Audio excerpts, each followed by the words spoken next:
Bismillah. Assalamualaikum warahmatullahi wabarakatuh. Alhamdulillahirabbil alamin. Nahmaduhu wa nasta'inuhu wa nastaghfiruh wa na'udzu billahi min shururi anfusina wa min sayyiati a'malina. May yahdihillahu fala mudilla lahu wa may yudlilhu fala hadiya lahu.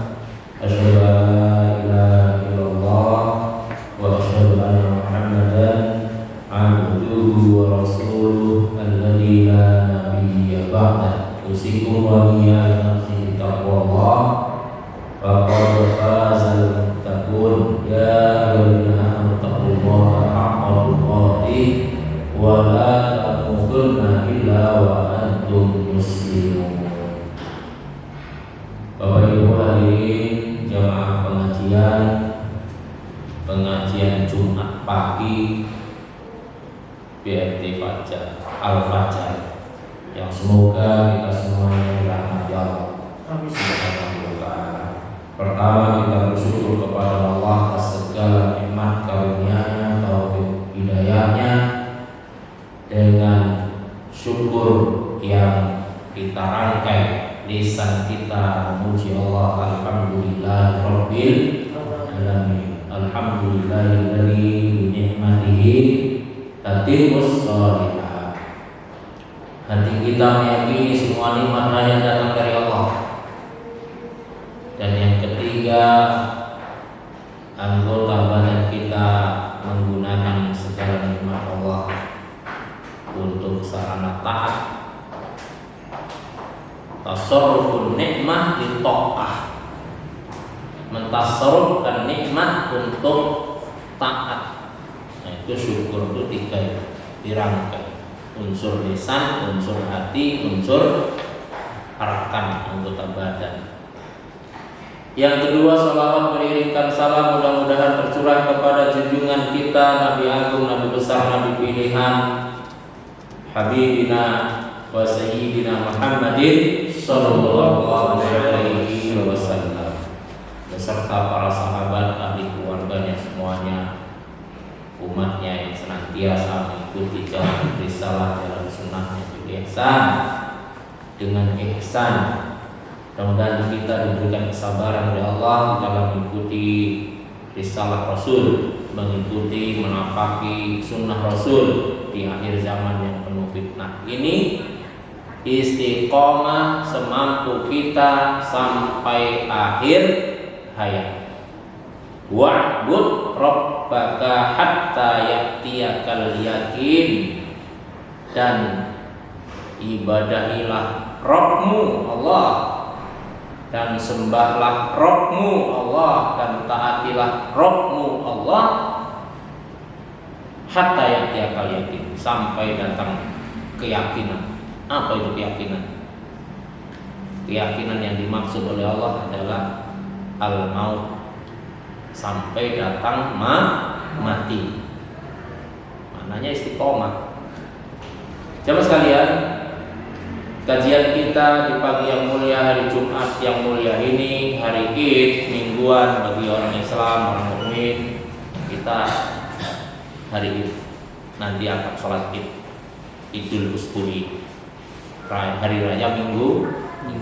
Kita akan mendengarkan khutbah Id, Idul Usbu'i, Id mingguan, dirangkai dengan sholat Jumat.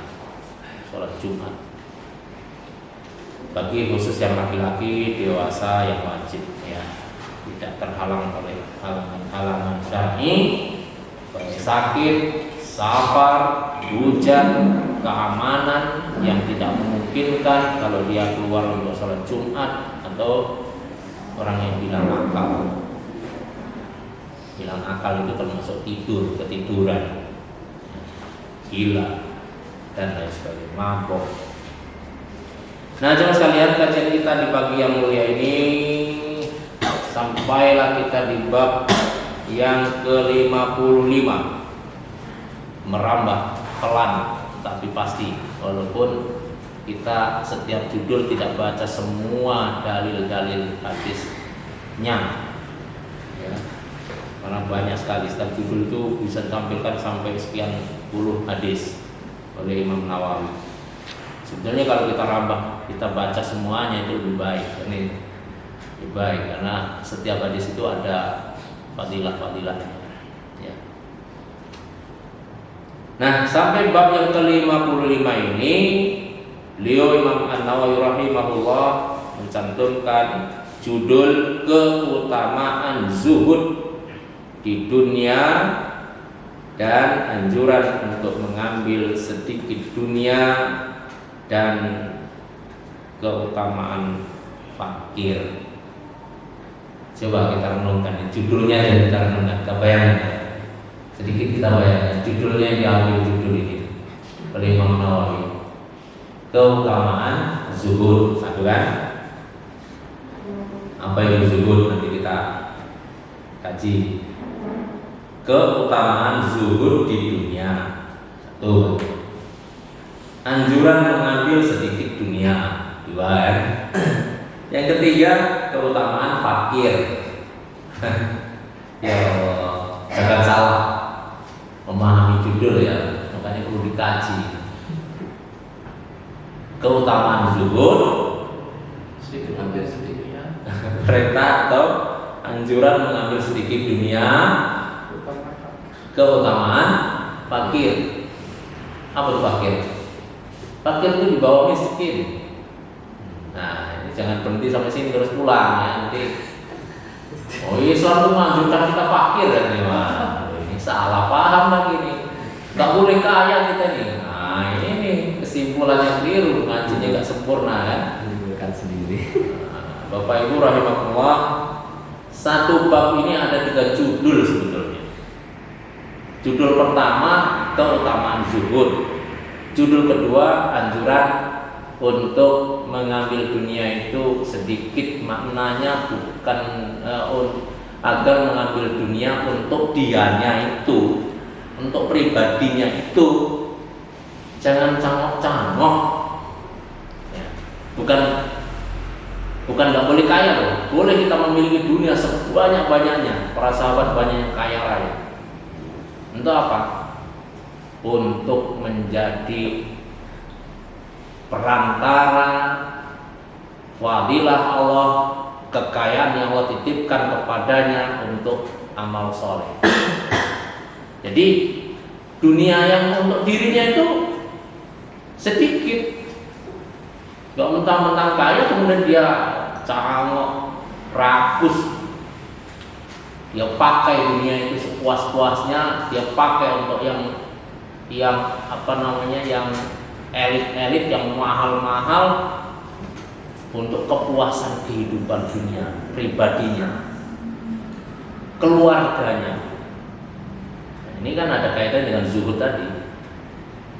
Nah, sekalian yuk kita sisir satu persatu dari judul ini. Pertama, keutamaan zuhud. Apa sih zuhud itu? Saya ambil pengertian zuhud ya dari Imam Nawawi. Ya, beliau mengatakan zuhud adalah ridho kepada Allah. Nah, ridho kepada Allah terhadap ketetapan Allah dan pembagian Allah, kemudian menggunakan dunia sebatas keperluan, kebutuhan, bukan menggunakan dunia sebatas keinginan. Keinginan, kepenginan itu gak ada batasnya. Ya, pengen, ingin itu gak ada batasnya. Udah pengen ini, lakon, pelaksana, terkabul, pengen lagi yang lebih ini, yang lebih ini, lebih ini lagi. Dulu ketika punya sepeda, pengen punya motor, ya kan? Dah punya motor, motor dia kelasnya belum kelas bagus, Supra. Mau beli motor yang lebih bagus lagi. Udah beli bagus, pengen yang lebih bagus lagi. Udah punya motor yang paling bagus, pengen beli mobil. Bahkan kadang kita baru beli motor Anda pun sudah punya mobil, ya. Udah punya mobil pengen mobil yang lebih bagus lagi. Tanyalah bapak-bapak yang punya mobil, yang udah punya mobil, Innova lah apalah, nanti ngelirik Pajero-nya tetangga, bus di sawit Pajero. Apaan saya punya Pajero, ini rapih juga ya. Nah, begitulah keinginan nafsu, ya. Nah, orang mukmin itu zuhud itu menggunakan dunia sebatas keperluan, ya, kemanfaatan, kepentingan. Penting nggak punya mobil? Penting, beli.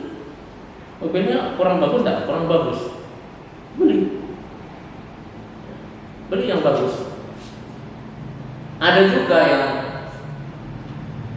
di antara sahabat itu yang diutus ke suatu negeri, yang negeri itu memandang Islam, memandang kehormatan orang itu dengan harta, maka dia pun mengambil harta yang paling bagus, yang menurut mereka itu dengan harta itu dihormati. Maka dengan niat dia punya pakaian mahal, bagus, punya kendaraan bagus, dengan niat agar jangan sampai Islam direndahkan gara-gara saya pakai pakaian jelek. Boleh. Agar jangan sampai kita direndahkan gara-gara kita punya kendaraan jelek. Karena orang di masyarakat itu sudah menyembah-nyembah harta, nyembah-nyembah orang yang kaya, dia yang dihormati, dan seterusnya. Nah, jangan sekalian, itu menurut Imam Nawawi. Rasulullah SAW mengatakan begini, sungguh beruntung, ya, orang-orang yang masuk Islam, diberi kecukupan rizki, warizquhu kafaf, rizkinya cukup, dan diberikan rasa puas akan apa yang diberikan oleh Allah kepadanya. Sungguh beruntung orang-orang mukmin, orang-orang yang masuk Islam, ya, diberikan oleh Allah rezeki kepadanya kafah, cukup, dan dia merasa puas dengan pemberian Allah kepadanya. Bapak Ibu, kayaknya sederhana ucapan ini. Diberi rezeki oleh Allah kafah. Bahasa Rasul bahwa diberi rezeki oleh Allah dengan harta berlimpah, kekayaan yang kaya raya. Rasul tidak menggunakan kata-kata kaya raya. Sungguh beruntung orang-orang yang masuk Islam, diberikan oleh Allah kekayaan dengan kaya raya. Tidak, diberikan oleh Allah rezeki yang cukup,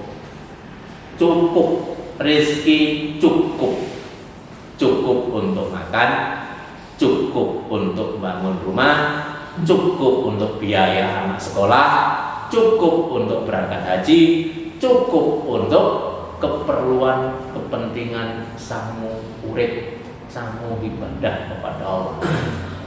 Dan dia qanaah dengan itu. Qanaah itu merasa cukup tadi. Walaupun terkadang kita diganggu. Bukan diganggu ya, kita terganggu oleh gebiarnya yang ada di samping kita. Gitu kan? Gak apa-apa terganggu, no? Jangan oleh lama-lama. Ya, ada tetangga yang beli yang lebih hebat, tetangga yang bangun lebih hebat, ada kawan yang lebih melejit dunianya. Kadang-kadang gitu ya, terganggu. Ya, boleh namanya terganggu, terusik sedikit nggak apa-apa, itu wajar manusia, wajar. Tapi jangan ketergangguan kita menyebabkan kita oleng. Ada oleng dalam perjalanan ini. Akhirnya zigzag, sabet kanan, sabet kiri. Demi apa? Demi mengimbangi teman, demi mengimbangi tetangga, demi mengimbangi kawan, apalagi rival, mengimbangi rival, tanpa mengimbangi orang. Kita bersahaja saja hidup ini, menjadi diri kita, ya. Maka terpadulah di situ seorang mukmin itu antara qanaah, zuhud, ridho, ikhlas. Kalau ada ini 4 nih, hidupnya orang itu tenang, bersahaja, nggak gampang oleng, ya. Karena melihat kebiar dunianya orang lain, kita oleng, ya. Hidup kita, perahu kita, bahtera kita oleng, pacu sekencang-kencang, ayo pacu, ya. Oleng dalam kehidupan ini macam-macam bentuknya. Ada oleng dalam kehidupan ini yang mabuk dengan harta, ya, dengan harta, mulai tempat tinggal, kendaraan, mabuk. Mestinya belum seukuran itu, tapi dia paksa dirinya untuk mengambil, untuk menggayuh seukuran itu. Paham ya? Kalau ukurannya belum Pajero, ya jangan Pajero. Pajero itu rentetannya banyak itu. Ukurannya baru Xenia Avanza, ya sudahlah, konaan dengan Xenia. Kalau Xenia Avanza belum ukurannya itu, kan kita ada kalkulasi matematika di kehidupan. Berapa kebutuhan kita, berapa pendapatan kita, kebutuhan harian, kebutuhan bulanan, kebutuhan anak sekolah, biaya sekolah, dan dihitung, dikalkulasi, sehingga tidak ada istilah besar pasak dari tiang. Bayangkan kalau pasaknya lebih besar dari tiang, meletek, bukan meletek, ambiar, kehidupan ini ambiar, ya. Saat pasaknya lebih besar dari tiang, ambiar, Pak. Iyalah. Kenapa kehidupan banyak yang kita lihat, ya, kawan saudara kehidupannya, ya Allah, dia nggak sampai ambiar gak sih, tapi kok berantakan kayak jempalitan, morat maritnya karuan. Kenapa? Mengejar prestasi, prestis, mengejar apa? Ya, kebiar dunia, ya, tidak bersahaja hidupnya. Jamaah sekalian, ini makna zuhud, yaitu mengambil dunia secukup kebutuhannya, pas-pasan. Berbahagialah, kata Rasulullah SAW, hamba-hamba Allah yang diberikan hidayah masuk Islam, lalu Allah berikan rezekinya cukup, rezekinya bukan kafah, cukup. Kalau kita membahasakan ini, ada yang bahasakan pas-pasan. Pas mau beli motor ada, pas anaknya butuh mau masuk sekolah ada, pas mau untuk bayaran haji ini kayaknya sekarang jadi nggak jelas lagi ini haji, ya Allah, ya Allah.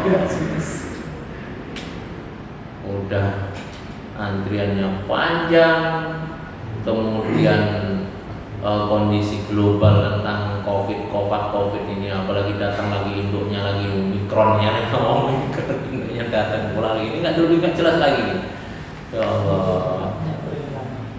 Artinya pas,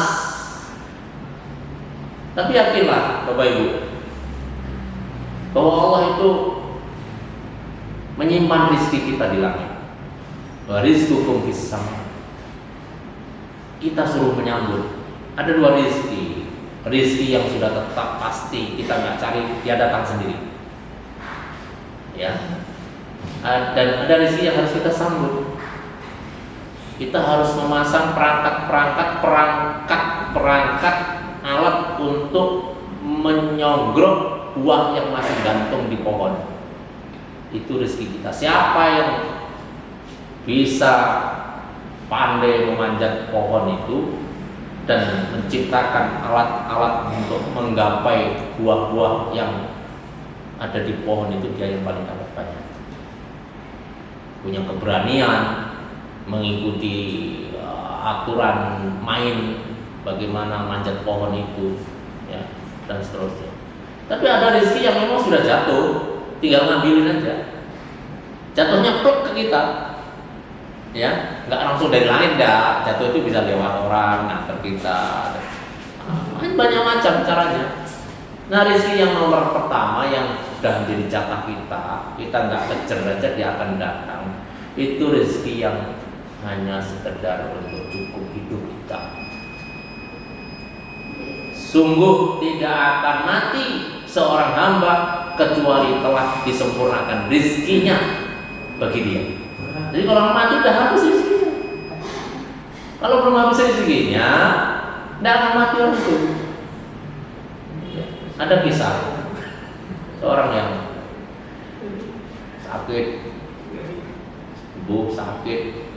sembuh, sakit, koma, ya, berbulan, lalu sadar itu makan, ya, minta makan yang dia sukai. Setelah dia makan,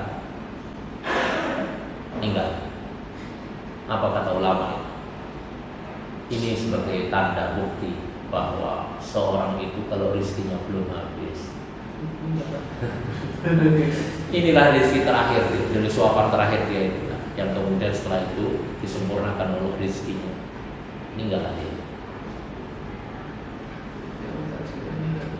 Dia tergeletak, gak mampu ngapa-ngapa, ya, terbaring lemas, gak bisa kerja, masih dapat rezeki dia. Jatah dia dari mana? Dari Allah. Melalui siapa? Melalui siapa saja yang mau gerakkan. Ada tetangga ngasih, ada saudara datang ngasih, ada. Terus, tapi rezeki yang nomor 2 harus kita cari.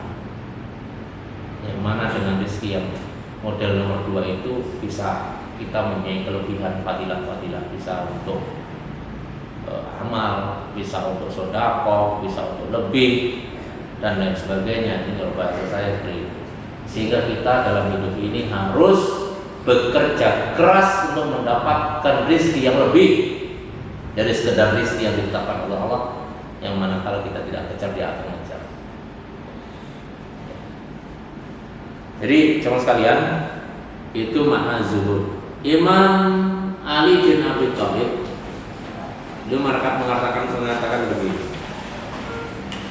Imam Ali mengatakan, harta benda dan anak-anak merupakan tanaman dunia. Harta benda dan anak turun itu tanaman dunia, ya, tanaman dunia. Sedangkan amal soleh, kebajikan merupakan tanaman akhirat. Terkadang Allah Subhanahu wa taala mengumpulkan semuanya pada satu kaum. Imam Ali mengatakan ini dalam rangka menerangkan, mengomentari firman Allah yang ada dalam surat Al-Kahfi. Al-Kahfi ayat 30, ayat 45-46. Jadi Allah berfirman dalam surat Kahfi itu, wadrib lahum, a'udzubillahi minasyaitonir rajim, wadrib lahum mathalal hayatid dunya, dan berikanlah wahai Muhammad perumpamaan kepada umatmu bahwa kehidupan dunia itu seperti, Allah katakan kehidupan dunia itu seperti perumpamaan kama in anzala, seperti air hujan yang turun dari langit, ya, kemudian meresap ke bumi, Kemudian bumi menumbuhkan tumbuh-tumbuhan hijau. Tumbuhan itu bisa dimakan oleh kita, pucuk-pucuknya kambing, sapi makan hijau. Kalau padi ya kemudian berkembang, jebol, panen ya, bisa dimakan. Tumbuh, habis hujan tadi tumbuhan menghijau, bagus, menyenangkan. Fa asbaha hashiman, tiba-tiba terjadi musibah, kering. Tanaman tadi kering, nggak bisa lagi dipanen. Jangankan dipanen, tahu-tahu kering kerontang, berwarna kuning dan bahkan coklat. Ya, sudah seperti itu, tadru riyah, ditiup angin. Anginnya angin panas. Sudah kering, tiup angin panas, kena percikan api. Apa yang terjadi? Apa yang tersisa? Habis total, tinggal abunya saja. Abunya kena angin lagi, lesus, bus, tak berbekas. Bahkan Allah ala kulli syai'in muqtadir, Allah atas segala sesuatu itu mampu. Al-malu wal banuna zinatul hayatid dunya. Al-mal harta, wal banun anak turun, zinatul hayatid dunya adalah perhiasan dunia. Wal baqiyatus shalihat, tetapi ada yang kekal, bisa dipanen di akhirat, yaitu as-shalihat, amal saleh.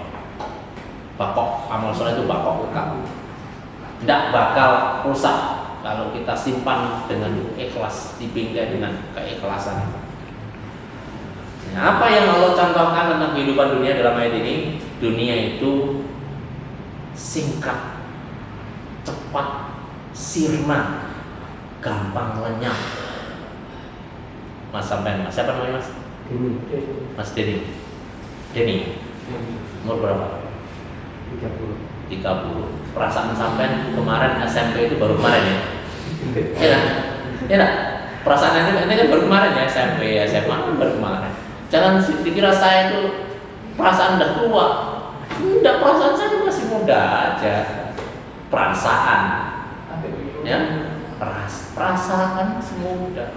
Kalau saya kumpul ngobrol sama anak-anak muda itu, ustaz-ustaz muda itu, kenapa sih dia kok kayaknya agak nggak bisa membaur, nggak bisa apa?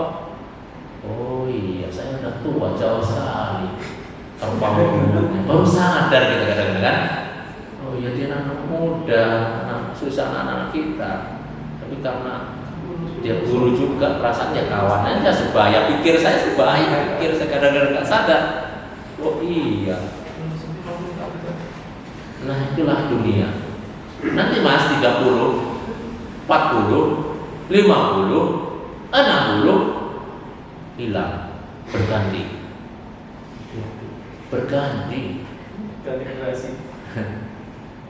berganti kehidupan ini. Nggak lama. Antum aja kelihatannya masih muda itu kelihatannya masih lama. Kata siapa? Antum udah masuk 50 kayak saya. Ya Allah, begitu singkat waktu udah 50 hidup. Mau tambah berapa lagi nih kasih umur oleh Allah? Ya Allah. Kata kecil udah umur 50, banyak orang 53 mati, 54 mati, meninggal. 60. Ummati baina sittin wa sab'in. Wa qalilun ma tujawizu dzalika, kata Rasul. Umur rata-rata umatku itu 60 70. Mayoritas. Sedikit sekali minoritas yang bisa melampaui itu. Ada sih yang melampaui itu, minoritas. Hari ini Bapak Ibu bukan 60 70. Boleh jadi di bawah itu banyak orang meninggal di bawah 60. Ya. Cepat kehidupan ini, begitu cepat berlalu. Anak-anak tahu-tahu udah pada kuliah, butuh biaya gede, baru ngerasa ya Allah dulu orang tua biaya berat, kita ngerasain beratnya biaya ini. Orang tua kita masih sudah tikluk-tikluk udah tua renta. Tahu-tahu ya Allah, baru kemarin perasaan saya nikah. Nah kan, itulah kehidupan dunia. Begitu cepat, ya. Kayak tanaman yang siram air hujan, tumbuh, menghijau, nggak lama kemudian mati, menguning rontok daunnya, mati. Tanaman-tanaman musiman itu begitu. Kita kan musiman, hidup ini kan musim kan, musimnya Fir'aun, ya kan? Musim itu bahasa lain zaman ya, bahasa lain musim itu zaman. Itu kan musiman, tanaman musiman, nggak lama kita. Ya. Sama sekalian, ada lagi satu ayat yang Allah hampir sama mengutarakannya, yaitu ada dalam surat Yunus ayat 24 ya. Nama masalul hayatid dunya kama'in, sesungguhnya perumpamaan kehidupan dunia seperti air hujan yang turun dari langit, kemudian ihtalata nabatul ardu, kemudian airnya meresap ke bumi, bercampur, kemudian menyebabkan tumbuhnya biji-bijian, setelah tumbuh subur, ya kan? Kemudian penanamnya tajuk, ya, kemudian setelah itu isfar, menguning, nggak lama kemudian menguning, daunnya menguning, setelah menguning coklat, setelah itu rontok, setelah itu kalau tanaman jagung ya, tanaman musiman jagung padi, masanya umurnya ya sudah menguning mati, yang menguning coklat mati kering, mau dipupuk pakai pupuk yang kayak apapun. Kalau umurnya habis, tanya yang nanam padi, menanam apa, jagung, menanam apalah, tanaman musiman, udah masanya habis, udah berbuah, ya kan? Bagi tanaman yang berbuah, sebab ada tanaman yang nggak buah, nggak bisa menghasilkan benih ulang. Nah untuk ini berbuah semua tadi. Halo, sudah berbuah semua belum ya? Udah ya? Alhamdulillah. Artinya sudah insya Allah sudah, mudah-mudahan aman. Maksudnya aman itu gimana? Ya, ada regenerasi gitu ya. Jadi kalau hewan atau apa tumbuh-tumbuhan itu kalau mau mati itu berusaha menurunkan keturunan dulu. Pohon pete itu Pak, digeret, mau kita bunuh atasnya itu, mau kita mati satu Pak, nah dia akan malah tunas, ya kan? Pengalaman ya. Kita pangkasin dulu, kita geredin, robakin kulitnya sama kambiumnya itu, malah tunas dia, tumbuh, terus buah. Dia seolah berbicara begini, Pak, boleh engkau bunuh aku, tapi aku berusaha akan melahirkan keturunan dulu untuk meninggalkan anak. Begitu dia. Ya. Nah kita ini kalau sudah berbuah, ya, buah 1, buah 2, buah 3, sampai kemudian masanya kita tua, nggak bisa buah lagi, mau makan vitamin kayak apapun, mau dipupuk pakai apapun, ya nggak bisa. Akan kemudian semi lagi kayak tanaman-tanaman yang bukan musiman, terus buah lagi, paling ya tambah umur dikit lah ya, kalau karena rawatan masih mending, karena rawatan. Kalau saya lihat itulah kehidupan dunia, begitu singkat. Allah kabarkan, Allah misalkan seperti tanaman yang kena hujan, bumi yang kena hujan tumbuh, kemudian subur, kemudian nggak lama kemudian mati, ya, menguning, kering, mati. Oleh karena itu kita hendaknya menyadari kehidupan ini untuk mencari tanaman akhirat, agar tanaman-tanaman dunia ini bisa manfaat untuk akhirat. Apa tanaman akhirat yang hakiki? Amal soleh. Bagaimana caranya tanaman dunia bisa manfaat untuk akhirat? Dipersembahkan untuk akhirat. Apa tanaman dunia kata Imam Ali tadi? Tanaman dunia, harta dan keturunan. ya, harta dan keturunan, termasuk perangkat kehidupan, semuanya tanaman dunia.